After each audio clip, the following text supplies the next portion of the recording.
파이낸셜 타임스의 토요일 판에는 유명 인사들에게 개인적인 질문을 던지는 코너가 있다.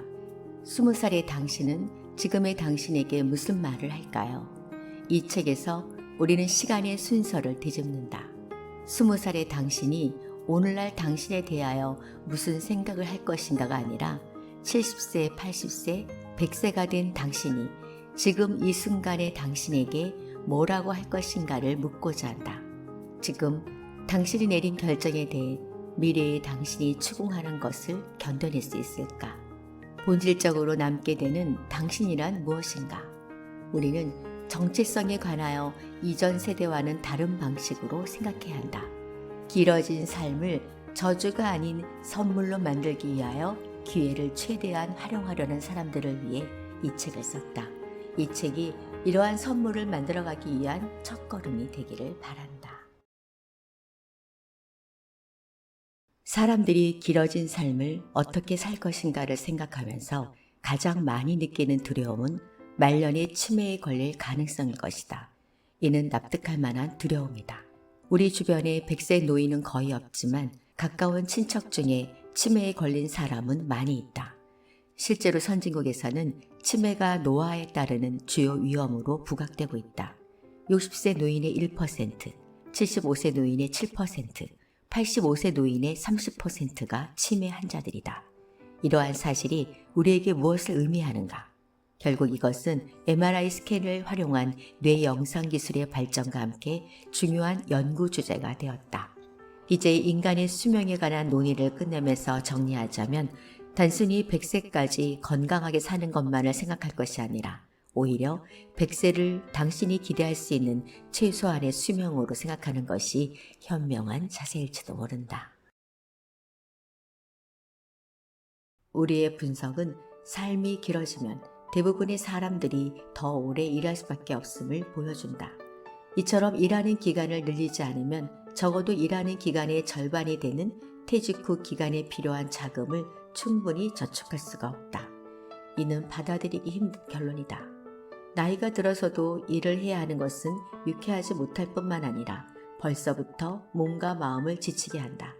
그러나 이처럼 유쾌하지 못한 결론은 우리가 단순히 과거의 흐름에 근거하여 미래를 추정하고 노년의 일을 계속해야 하는 구조가 전통적인 3단계 모델의 뒤를 이을 것이라고 가정하기 때문에 나타난다. 우리가 좀 더 창의적으로 생각하여 3단계 모델에서 벗어날 수 있다면 훨씬 더 매력적인 선택들이 생길 것이다.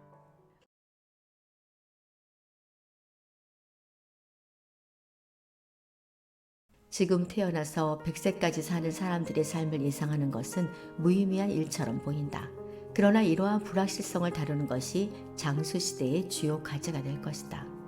앞으로 더 오래 살 사람들은 이전 세대보다 훨씬 더 많은 변화를 경험할 것이다. 60년 동안 일을 하며 오래 살아야 할 사람들은 누구를 위해 일을 할 것인가? 어떤 유형의 일을 할 것인가? 그 일을 어떻게 수행할 것인가? 이 모든 질문에 대한 대답이 크게 변할 것이다. 우리는 먼저 발달할 가능성이 있는 산업을 예상하면서 관광 렌즈를 통해 미래의 고용 환경을 전망해 볼 것이다. 그 다음에는 새롭게 등장하는 현상으로서 스마트 시티를 살펴볼 것이다. 마지막으로 일자리와 기술에 관하여 자세히 살펴보고 급변하는 노동시장에서 누가 승리자가 되고 누가 패배자가 될 것인지를 설명할 것이다. 인류의 지식은 계속 진보를 거듭했다. 세계는 이런 지식의 또 다른 측면을 탐구하여 새로운 통찰을 얻음으로써 기술의 진보를 이룩한다. 아이작 뉴턴이 멋지게 표현했듯이 우리는 거인의 어깨 위에 서 있는 것이다. 제인 다음의 세대에게는 지금의 예상이 별로 쓸모가 없을 것이다. 이는 다음과 같은 문제를 제기한다. 앞으로 어떤 일이 일어날 것인지를 모른다면 그것에 대비하기가 어렵다는 것이다. 제인은 더 많은 변화를 경험해야 하고 더 커다란 불확실성에 직면해야 한다. 따라서 제인은 미래의 어느 순간에는 자신에게 재교육과 재투자가 이루어져야 한다는 사실을 유연한 자세로 받아들여야 한다. 미국 소설가 폴 오스터가 말했듯이 당신이 모든 것에 준비가 되어 있는 게 아니라면 아무 것에도 준비가 되어 있지 않은 것이다. 우리는 무형자산을 길어진 삶에 맞게 세 가지 범주로 분류했다. 첫 번째 범주의 무형자산으로 생산자산이 있다. 이는 직장에서 생산성을 높여서 성공하는 데 도움을 주고 궁극적으로는 높은 소득을 얻게 해준다. 기술과 지식이 이러한 범주에 속하는 주요 무형자산인데 그 밖에도 많이 있다. 두 번째 범주의 무형자산으로 활력자산이 있다. 이는 정신적, 육체적 건강과 웰빙을 의미한다. 이러한 자산으로는 우정, 긍정적인 가족관계와 파트너십, 개인의 건강을 꼽을 수 있다. 마지막으로 변형자산이 있다. 앞으로 사람들은 100세 인생을 살면서 많은 변화와 전환기를 경험하게 될 것이다. 이러한 변형자산으로는 자기인식, 다양한 네트워크에 대한 접근 능력, 새로운 경험에 대한 개방적인 태도 등이 있다. 앞으로는 평판이 더욱 광범위한 정보의 바탕을 두고 형성될 것이다. 3단계 삶을 살았던 사람에게는 평판이 주로 전문 기술과 지식, 과거의 실적에 근거하여 형성되었다. 미래에는 사람들이 더 많은 단계와 전환기를 보내면서 다양한 직업을 거쳐야 하기 때문에 평판은 더욱 광범위한 정보에 근거하여 형성될 것이다. 한편으로는 소셜미디어가 당신의 이미지나 가치를 다른 사람들에게 전달하여 그들이 당신의 실적을 확인할 수 있도록 해줄 것이다. 따라서 당신은 직업 활동을 훨씬 뛰어넘는 범위에서 당신 자신의 브랜드와 평판을 관리해야 할 것이다. 소셜미디어는 평판을 치명적이고 극단적인 방식으로 무너뜨릴 수도 있고 평판에 지속적으로 영향을 미칠 수도 있다. 성공적인 전환기를 만드는 방법을 이해하기 위해 서로 밀접하게 관련된 변화의 요소 3가지가 주목을 받기 시작했다. 첫째, 사람들이 자기 자신을 이해할 때, 즉 자신의 현재 모습과 미래의 모습을 이해할 때 성공적인 변화가 일어난다는 것이다. 이는 사회학자 앤서니 기든스가 말하는 성찰적 기획에 해당되는데 이는 과거, 현재, 미래에 대하여 지속적으로 의문을 품는 것을 의미하며 자기 인식을 필요로 한다. 둘째, 전환기에 있는 사람들을 관찰한 결과 그들은 그 과정에서 새로운 네트워크에 접근하며 이처럼 역동적이고도 다양한 네트워크를 이미 창출해봤던 사람들이다. 셋째, 사람들은 변화로 가는 길을 생각만 하는 것이 아니라 그것을 행동으로 옮긴다. 이것이 바로 새로운 경험에 대한 개방적인 태도로서 변형 자산의 활력을 가져다 준다. 우리는 장수가 저주가 아닌 선물이 되도록 3단계 삶의 실행 가능한 대안을 제시하는 차원에서 가능자를 살펴보도록 하자. 전통적인 3단계의 모델에는 확실성과 예측 가능성이 반영되어 있기 때문에 간단한 계획과 약간의 성찰만이 요구된다. 앞으로는 이 자리를 다양성과 선택이 차지할 것이다. 삶이 길어지면 불확실성이 엄청나게 커진다. 어떤 일을 할 것인가? 어떤 교육을 받을 것인가? 어떤 부류의 사람이 될 것인가?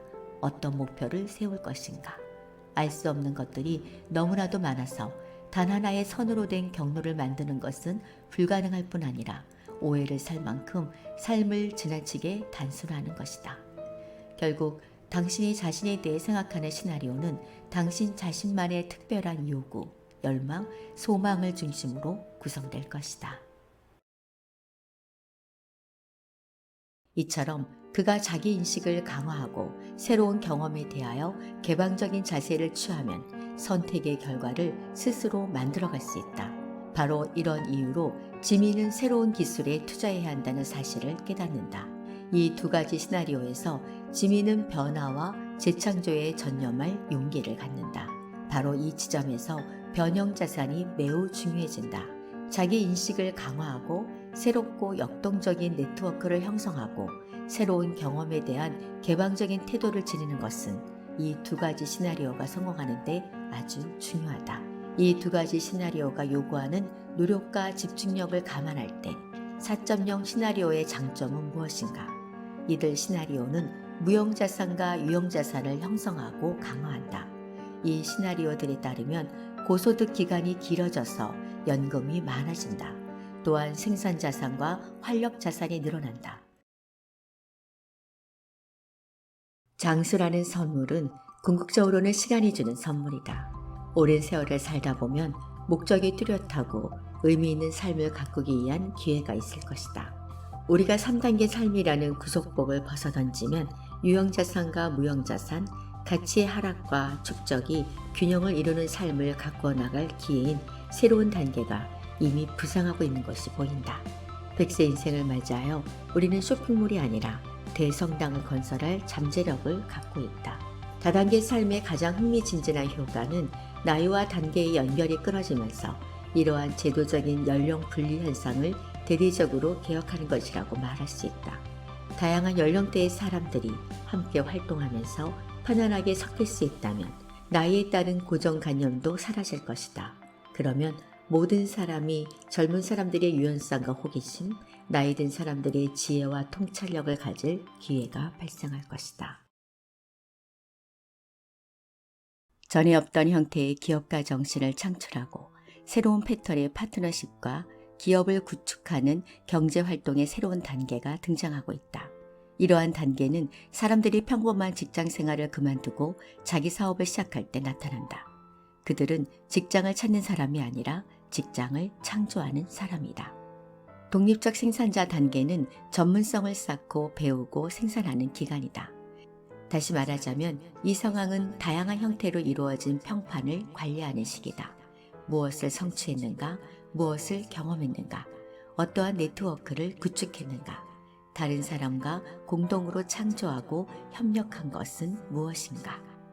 과거의 기업가들은 자신의 지적 재산권을 빈틈없이 지키려고 했지만 독립적 생산자들 사이에는 이 생산 단계에서 자신의 아이디어를 공유하는 것이 훨씬 강조되고 있다.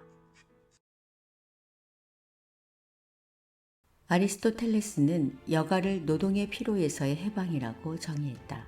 그러나 노동은 일에 쓴 시간보다 훨씬 더 많은 것을 의미한다. 여가를 정의할 때 우리는 시간을 자기가 마음대로 쓸 수 있는가에 집중한다. 그러나 이럴 때조차도 반드시 옳다고만 볼 수는 없다. 당신이 원한다면 6시간이 아니라 8시간을 잘 수도 있다. 그러나 이렇게 늘어난 2시간의 수면을 여가로 볼 수 있을까? 소비에는 시간이 걸린다. 사람들이 소득이 많아지면서 예전보다 소비재를 더 많이 소유한다. 따라서 소비재가 쌓이는 속도가 여가 시간이 증가하는 속도보다 더 빨라지면서 여가 시간에는 항상 바쁘게 움직인다. 그 결과 사람들이 시간을 잘게 쪼개고는 여기에 여가를 채워놓고 있는 듯한 기분이 든다. 당신은 영화, 페이스북, 파티, 낚시, 넷플릭스 미니시리즈에 빠져드는 시간을 어떻게 짜내는가?